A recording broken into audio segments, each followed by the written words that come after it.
पैसा संपत्ती नात्यामध्ये फूट पाडते, आपल्या जवळच्या लोकांमध्ये दुरावा निर्माण करते आणि बऱ्याचदा एखाद्याचा जीव घ्यायलाही मागे पुढे बघत नाही. अशा संपत्तीच्या वादातून सोलापुरात तिहेरी हत्याकांड घडले.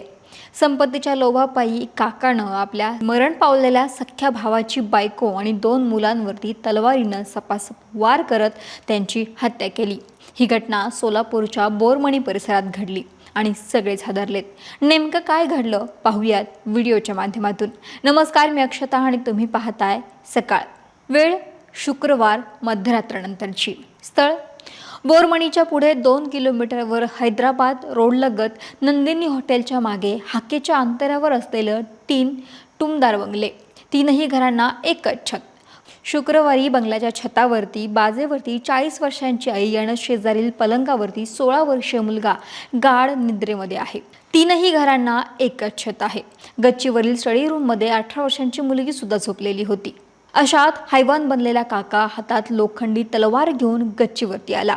2 वर्षांपूर्वी स्वर्गवासी झालेल्या भावाच्या पत्नीच्या मानेवरती जोरदार वार करतो. दुसरा वार शेजारी पलंगावरती पडलेल्या पुतण्यावरती करतो. डोक्यात स्वार्थाचं भूत स्वार झालेला हा काका या दोघांवरती वार केल्यानंतर दबक्या पावलांनी स्टडी रूमकडे वळतो. इतक्यात रक्तबंबाळ शिवराज काकाला रोखण्याचा प्रयत्न करतो. रक्ताळलेल्या 16 वर्षीय शिवराजला हा आडदांड काका स्टडी रूमच्या भिंतीवरती तोंडा आदळतो आणि लेकी समान प्रियाला देखील संपवतो. आता जीव वाचवण्यासाठी शिवराजला गच्चीवरून तळमजल्यावरील खोलीकडे धाव घेतो, पण सगळंच फेल ठरतं.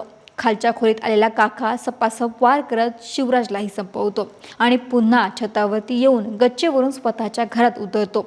रक्ताळलेली तलवार आणि मोबाईल तिथेच टाकतो आणि घराला कुलूप लावून चावी नेहमीप्रमाणे दरवाजाबाहेर बुटात ठेवून पसार होतो. सोलापूरच्या बोरमणी शिवारातील माणुसकीला काळीमा फासणारी ही घटना शनिवारी दुपारी समोर आली, जेव्हा नागेश म्हस्के, जो आरोपीचा मुलगाच आहे, तो काकूचा दरवाजा आज उघडला का नाही, भावंड बाहेर दिसली का नाही म्हणून घरी गेला. घराचा दरवाजा उघडतो तेव्हा हा सगळा प्रकार समोर आला. संपत्तीच्या हव्यासा पोटी नराधम दिरानंच आपल्या विधवा वहिनीसह 2 निष्पाप मुलांची निर्गुण हत्या केली.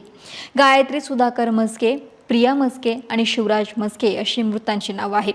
तिहेरी हत्याकांडातील संशयित शंकर उर्फ पप्पू दत्तात्रय म्हस्के या घटनेनंतर पसार झालाय.